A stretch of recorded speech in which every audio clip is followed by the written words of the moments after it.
Present perfect continuous tense. अब बात आती है इसकी पहचान को लेकर करके। तो अगर पहचान को देखेंगे तो पहचान होता है इसका ता रहा है, ती रही है, ते रहे हैं,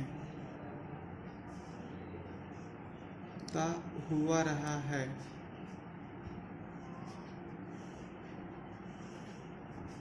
ती हुई रही है,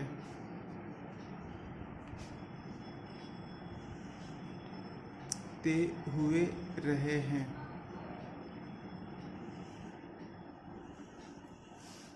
एक्स्ट्रा अगर बात करें तो रहा है, रही है, रहे हैं, इसके अलावा समय। अगर इन सब के साथ में समय जुड़ जाएगा तब दिया गया वाक्य प्रेजेंट परफेक्ट कंटिन्यूअस टेंस का कहलाएगा। वैसे पहचान ता रहा है, ती रही है, ते रहे हैं, ता रहा हूँ, ती रही हूँ, ती रही है, ते रहे हैं, ते हुए रहे हैं। इस तरह से कंटिन्यू पहचान के रूप में मिलेगा। पर जब रहा है, रही है, रहे हैं अगर पहचान के रूप में आएगा तो समय इसके साथ में जरूर होगा। अब इसको समझने के लिए पहले नियम के ऊपर चर्चा कर लेते हैं और तब हम एग्जाम्पल से लेकर के चलेंगे।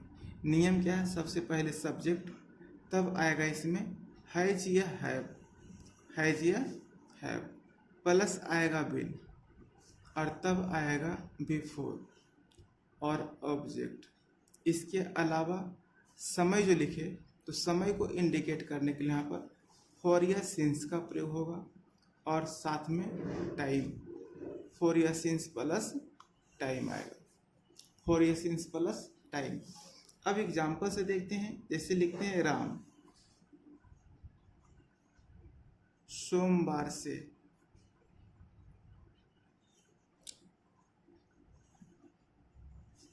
आम खा रहा है। राम सोमवार से आम खा, तो पहले सोमवार से समय के रूप में दिखाई दिया। समय का सबसे बड़ा पहचान कि ये समय सूचक शब्द के साथ में से लगा हुआ रहेगा। इसी से पता चलेगा कि अच्छा ये जो दिया हुआ सोमवार और इसके साथ में से ये टोटल मिलकर क्या हो गया? समय हो गया। अब यहाँ क्या देखते हैं? पहचान के रूप में क्या मिल रहा है? रहा है, रही है, रहे हैं। तो अभी ऊपर क्या बताया? अगर रहा है एक साथ में समय रहेगा तो दिया गया वाक्य प्रेजेंट परफेक्ट कंटिन्यूअस टेंस में कहलाएगा। और तब बनाएंगे राम। अब सवाल था कि राम के अनुसार हैज या हैव में से क्या लगाएंगे? तो राम सिंगुलर सब्जेक्ट है और सिंगुलर सब्जेक्ट साथ में ना हैज का प्रयोग करते हैं दूसरे नंबर के लिए। अब क्या करना है? बिन, बिन को जोड़ना है तो यहाँ जोड़ दिए हम बिन। तब बिफोर, बिफोर का स्पेलिंग क्या हो रहा है? खाना का स्पेलिंग ईट, और ईट में जैसे हम ING जोड़ेंगे तो ये ईटिंग बन गया बिफोर। अब क्या खा रहा है? ऑब्जेक्ट, ऑब्जेक्ट रूप में क्या है? ए मैंगो मीन्स आम। अब दूसरा चीज समय बच गया ना, तो समय क्या? सोमवार से, तो सोमवार से निश्चित समय है इसलिए हम यहाँ पर सिंस का प्रयोग किए और सोमवार का स्पेलिंग क्या लिख दिया हम? मंडे। क्या लिख दिए हम? मंडे। अब दो चीज, अगर समय नहीं होता तो क्या होता? तब सेंटेंस होता राम आम खा रहा है, राम आम खा रहा है। और बिना समय के ये सेंटेंस क्या हो जाएगा? प्रेजेंट कंटिन्यूअस बनेगा।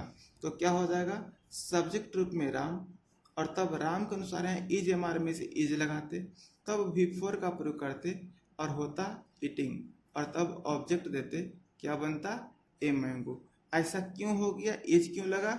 यहाँ हैज क्यों लगा? क्योंकि यहाँ भी रहा है, यहाँ भी रहा है, पर दोनों में अंतर है। इसमें सिर्फ रहा है पर इसमें रहा एक साथ में सोमवार से समय लग गया, तो समय लगने की वजह से प्रेजेंट परफेक्ट कंटिन्यूअस टेंस में बना और नहीं लगने के वजह से प्रेजेंट कंटिन्यूअस टेंस बना। किससे बना? प्रेजेंट कंटिन्यूअस टेंस में बना। अब यहाँ पर थोड़ा सा ध्यान क्या रखना है कि चलो ठीक है, टाइम क्लियर हो गया कि टाइम का प्रयोग होता है ना, टाइम लगता है और टाइम के हिसाब से फॉर या सिंस का प्रयोग किया जाता है, टाइम के हिसाब से फॉर या सिंस का प्रयोग किया जाता है। तो टाइम कितना प्रकार का होता है? यह कब टाइम के अनुसार क्या लगाएंगे, ये कैसे क्लियर होगा। तो पहले यहाँ देखते, टाइम का मतलब होता है समय, टाइम का मतलब क्या होता है, समय। और इसका सबसे बड़ा पहचान होता है कि शब्द के साथ में से लगा हुआ होता है। क्या लगा होता है, से। समय सूचक शब्द के साथ में क्या लग जाता है, से लग जाता है। टाइम को दो भाग में डिवाइड करते हैं और एक का नाम लिखते हैं पॉइंट ऑफ टाइम। क्या लिखते हैं, पॉइंट ऑफ टाइम। और दूसरा होता है पीरियड ऑफ टाइम। क्या होता है, पीरियड ऑफ टाइम। अब यहाँ पर दो चीज आपको मिल गया, point of time, period of time. Point of time का मतलब होता है निश्चित समय। पॉइंट ऑफ टाइम का मतलब क्या होता है, निश्चित समय। और पीरियड ऑफ टाइम का मतलब क्या होता है, अनिश्चित समय। पीरियड ऑफ टाइम का मतलब क्या होता है, अनिश्चित समय। अब दो चीज तो यहाँ पर क्लियर हो गया ना कि निश्चित समय और अनिश्चित समय दो चीज होता है। तो निश्चित समय कैसे पहचानेंगे, निश्चित समय का सेंस होता है जब कोई शब्द सूचक समय सूचक शब्द आपके सामने आया और अगर वो रिजल्ट आपको कब से के हिसाब से दे, मतलब एक फिक्स टाइम के हिसाब से, तब वो निश्चित कहलाएगा। और दूसरा, जो फिक्स टाइम के हिसाब से आपको समय स्पष्ट ना करे, वो अनिश्चित कहलाएगा। जैसे एग्जाम्पल लेते हैं हम, एग्जाम्पल में क्या बोलेंगे हम, किसी भी दिन के नाम से, किसी भी दिन के नाम से। जैसे में सोमवार से, मंगलवार से, बुधवार से, यहाँ क्या मिला, से मिला। किसी भी महीना का नाम से, किसी महीना से मतलब मार्च से, अप्रैल से, मई से, जून से, जुलाई से। किसी भी वर्ष के नाम से, जैसे में 1980 से, 1947 से, 2016 से, 2015 से, एटसेट्रा। किसी भी उम्र के पड़ाव से, जैसे में बात करेगा तो हम क्या बोलते हैं, बचपन से, क्योंकि बचपन एक ही बार आता है और ये फिक्स है, बचपन से। उसी प्रकार से बोलते हैं जवानी से, क्या बोलते हैं, जवानी से, बुढ़ापा से। उसी प्रकार से समय सूचक शब्द में आता है सुबह से शाम से, सुबह से शाम से, सुबह से शाम से, आज से, अभी से, बचपन से, आज से, अभी से, बचपन से। अगर इस तरह का शब्द आता है, यह बोलते हैं 2 बजे से, क्या बोलते हैं, 2 बजे से। तो इस तरह का जो शब्द आता है, इस तरह का जो भी शब्द आता है, ये सभी शब्द निश्चित समय कहलाता है। और निश्चित समय के हिसाब से हमको सिंस का प्रयोग करना पड़ता है। किसका प्रयोग करना पड़ता है, सिंस का। किसका प्रयोग करना पड़ता है, सिंस का। वहीं पर अगर बात हम करें अनिश्चित समय को लेकर करके, तो यहाँ होता है 2 दिनों से, कोई भी दिन स्पष्ट नहीं होता है। 2 दिनों से, सोमवार से या मंगलवार से, ये फिक्स नहीं होता है। इसी के वजह से ये अनिश्चित कहलाता है, पीरियड ऑफ टाइम कहलाता है। 2 दिनों से, 3 दिनों से, 4 दिनों से, 5 महीनों से, 6 महीनों से, 2 दिनों से। अब बात करते हैं 2 महीनों से, 3 महीनों से, 4 महीनों से, 5 महीनों से। तो ये हो गया महीनों में सवाल, महीनों से। इसी प्रकार से बोलते हैं 2 वर्षों से, 3 वर्षों से, 4 वर्षों से, 5 वर्षों से। ये जो शब्द है ये चेंजेबल है, 2, 3, 4, 5 कुछ भी हो सकता है। इसी प्रकार से अगर बोले हम तो क्या बोलेंगे, 2 घंटे से, क्या बोलेंगे हम, 2 घंटे से या 2 घंटों से। जो भी समझ में सेंस क्लियर करता है वो उसके हिसाब से। तो 2 दिनों से, 3 दिनों से, 4 दिनों से, 2 महीनों से, 3 महीनों से, 4 महीनों से, या 2 वर्षों से, 3 वर्षों से, 4 वर्षों से। किसी वर्ष का नाम फिक्स नहीं होगा। अगर फिक्स हो जाएगा तो वो पॉइंट ऑफ टाइम कहलाएगा और फिर क्या लगाना पड़ेगा, सिंस लगाना पड़ेगा। लेकिन जब समय फिक्स नहीं होगा तो वहां पर अनिश्चित समय कहलाएगा और अनिश्चित समय के साथ में क्या लगाना पड़ेगा, फोर लगाना पड़ेगा। क्या लगाना पड़ेगा, फोर लगाना पड़ेगा।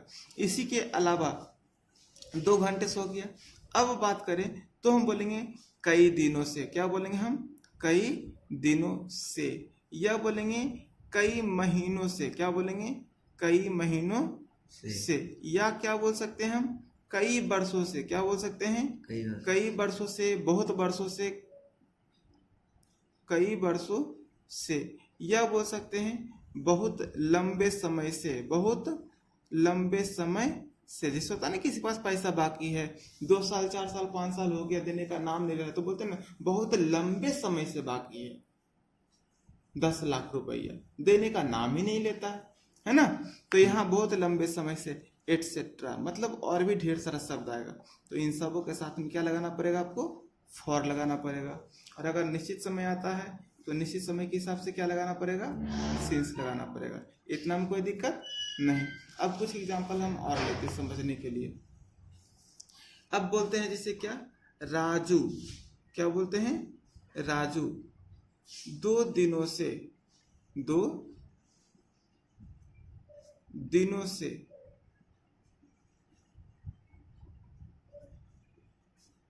क्रिकेट खेल रहा है, क्रिकेट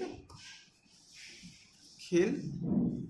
तो राजू का मतलब क्या हो गया, सब्जेक्ट, और राजू के अनुसार क्या लगाना, हैज या हैव में से हैज बिन जोड़ना है, जोड़ दिए। अब क्या हो रहा, खेलना का इंग्लिश प्ले, प्ले का भी फॉर क्या हो गया, प्लेइंग। क्या खेल रहा है, क्रिकेट, क्या खेल रहा है, क्रिकेट। तो यहाँ पर क्रिकेट हो गया। अब सवाल आता है समय का स्पेलिंग क्या देना।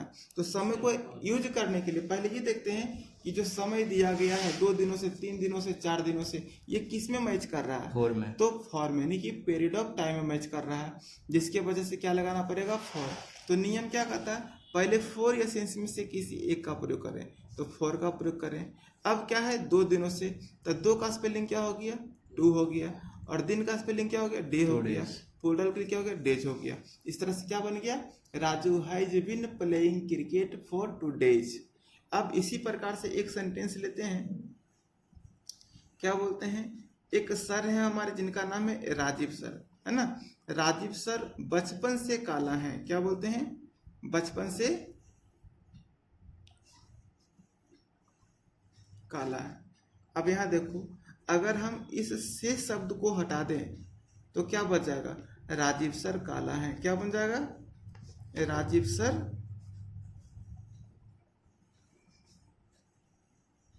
काला है। तो यहाँ क्या इंग्लिश होगा, राजीव सर, है का मतलब एज एम आर, तो राजीव सर के अनुसार क्या लग गया, एज लग गया ना। अब काला का स्पेलिंग क्या लिखेंगे हम, ब्लैक, एडजेक्टिव हो गया। अब उसी प्रकार से हम ऊपर देखते तो ऊपर में क्या लग गया, समय। तो समय लगने के वजह से ये भी प्रेजेंट परफेक्ट कंटिन्यूअस टेंस बनेगा, और इसका स्ट्रक्चर होगा, सबसे पहले सब्जेक्ट, तब हैज या हैव में से कोई एक आएगा, जैसा कि ऊपर हम देख रहे थे, और तब बिन आएगा, और तब यहाँ पर एडजेक्टिव आएगा, काला गोरा पीला का स्पेलिंग, और तब अगर कोई अदर वर्ड है तो है, और नहीं है तो टेंशन खत्म। ये एडजेक्टिव के जगह पे ही अदर वर्ड आ सकता है, कोई बड़ी चीज नहीं है। और तब यहाँ पर फॉर या सिंस जो यूज होगा उसके हिसाब से, और प्लस टाइम आएगा, क्या आएगा, टाइम आएगा। क्लियर है ना। अब यहाँ पर बात करते हैं एग्जाम्पल के हिसाब से, कि राजीव सर सब्जेक्ट हो गए तो राजीव सर कर दिए। अब राजीव सर सिंगुलर सब्जेक्ट है तो यहाँ पर हैज का प्रयोग किए, बिन को जोड़ना है, बिन यहाँ जोड़ दिए, और तब काला का स्पेलिंग क्या किए हम, ब्लैक किए। अब क्या बोले, बचपन से, तो बचपन से फिक्स है ना, बचपन से फिक्स है ना, यहाँ क्या लिखा हुआ, बचपन से, क्या लिखा हुआ, बचपन से। तो क्या लगाना पड़ेगा, सिंस लगाना पड़ेगा, तो यहाँ क्या होगा, सिंस। अब बचपन का मतलब क्या होता है, चाइल्डहुड, क्या होता है, चाइल्डहुड, चाइल्डहुड। इस तरह से क्या बन गया, Rajeev sir has been black since childhood. अब इसी प्रकार से कुछ और सेंटेंस अगर ले तो क्या बोल सकते हैं, मोती बचपन से गोरी है, मोती बचपन से नाटी है, कुछ भी जो आपको समझ में आए वैसा, ठीक है। तो यहाँ पर क्या देखें हम, एक टॉपिक जो एडजेक्टिव से जुड़ा हुआ जिसमें वर्ब का प्रयोग नहीं किया गया है, तो वो भी आपका बन रहा है हैज बीन हैव बीन में, यानी कि प्रेजेंट परफेक्ट कंटिन्यूअस टेंस में। सिर्फ कंडीशन क्या है कि उस एडजेक्टिव के साथ में उस सेंटेंस में समय सूचक शब्द का होना बहुत जरूरी है, समय सूचक शब्द का होना बहुत जरूरी है। दूसरा क्या देख रहे हैं, क्रिया वाला कंडीशन में, कि क्रिया तो है, क्रिया के साथ में पहचान भी दिया गया है, पर पहचान के साथ में एक्स्ट्रा क्या है, समय सूचक शब्द है। और दूसरी चीज ध्यान क्या रखना है कि खास तौर पर प्रेजेंट परफेक्ट कंटिन्यूअस टेंस में समय सूचक शब्द का होना नितांत आवश्यक है, समय सूचक शब्द का होना नितांत आवश्यक है, मतलब ये होगा ही होगा, ठीक है। इतना तक में कोई दिक्कत ना। अगर कोई दिक्कत नहीं है तो इस पे एक्सरसाइज निकालना है, और निकाल के देखेंगे इस एडजेक्टिव वाले पे अलग एक्सरसाइज दिया हुआ है और इस टेंस पे अलग एक्सरसाइज दिया हुआ है, दोनों आप एक्सरसाइज किताब से बना लेंगे। क्लियर है। अब एक बात कि सब्जेक्ट अनुसार क्या लगाना है, तो आई, बी, यू, दे, और कोई भी प्लूरल सब्जेक्ट जैसे में क्या बोलते हैं, बॉयज, गर्ल्स, या इसके अलावा क्या बोलते हैं, नाम के रूप में 2 सब्जेक्ट लेंगे, Ram and Sonu, Ram and Shyam, Mohan and Madhav, तो ये सभी क्या कहलाएगा, प्लूरल सब्जेक्ट कहलाएगा। क्या कहलाएगा, प्लूरल सब्जेक्ट कहलाएगा। और इन सबों के साथ में क्या लगाना पड़ेगा, हैव लगाना पड़ेगा। क्या लगाना पड़ेगा, प्लस बीन। सेम चीज अगर यहाँ पर ही, सी, इट या कोई भी एक नाम या कोई भी सिंगुलर शब्द आता है द बॉय के रूप में, द गर्ल के रूप में, या एक से अधिक नाम आता है पर वो और से जुड़ करके आता है तो वो सिंगुलर कहलाता है। और इस कंडीशन में सिंगुलर अवस्था में खासतौर पे होने के वजह से ये सारे सब्जेक्ट अपने साथ में हैज का प्रयोग लेते हैं। किसका प्रयोग लेते हैं, और हैज का। बीन भी ना, हैव बीन, वो तो हैज के बाद यहाँ पर बीन जोड़ने का है ना, हैज यहाँ पर बीन तो जोड़ना है ना, तो जोड़ तो लेंगे ना आप ऑटोमेटिक। बिन लिखने के थोड़ा कभी ना, हैज या हैव जब सेट हो गया तो शेष बचा बिन है, बिन को अपने जगह पे सेट कर दिया। क्लियर है? तो ये कंडीशन कंप्लीट हो गया। इस तरह से present perfect continuous tense final हो गया है। अब इस पे टोटल एग्जांपल जो है आप बना कर करके सेट करेंगे। ठीक है, चलिए, तो इसके साथ आपको बस एक काम करना है कि अपने सारे दोस्तों के बीच में इस चीज को थोड़ा सा लाइक कर देना है, जिसकी वजह से मेरा मोटिवेशन बने। दूसरा, जितने भी दोस्त हैं सब में शेयर कर देंगे, और हमेशा वीडियो अपडेट होने के वजह से आप इस चैनल को सब्सक्राइब कर लेंगे ताकि आपके पास मेरा वीडियो कंटिन्यू पहुंचता रहे। ठीक है, थैंक यू विशेष सपोर्ट के लिए, क्योंकि आपके सपोर्ट के बिना कुछ भी नहीं हो सकता है। सो बहुत बहुत धन्यवाद।